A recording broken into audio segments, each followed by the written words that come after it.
Alors, on va saluer Yvonne. Bonjour Yvonne. Bonjour Sophie. Alors, Michel avait déjà 50 ans lorsque toutes ses certitudes à propos de son histoire familiale se sont envolées.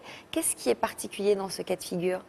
Quand tardivement on connaît un petit peu son histoire, d'un seul coup, le passé devient une actualité. Donc, on est comme amputé de quelque chose de soi. Il y a un choc, tout comme les processus de deuil.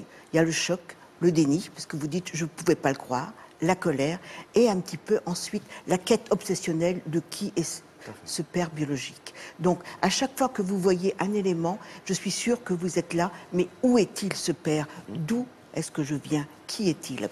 Donc, mais d'un autre côté, c'est vrai qu'il y a des éléments qui pouvaient vous permettre de connaître ou de savoir un tant soit peu que vous étiez un enfant qui, bien sûr, était un peu adopté par votre père de cœur, parce que c'était lui votre père. Le père, c'est celui qui aime. Ah oui. Néanmoins, vous ne vouliez pas le voir parce que vous étiez aveuglé par l'amour qu'on vous portait. Et à l'époque, le secret, c'était monnaie courante. On ne parlait pas. Je veux dire que le silence, c'était pour protéger l'enfant de souffrances éventuelles. Donc tout le monde se taisait. Ah oui, d'accord. Ça explique, oui.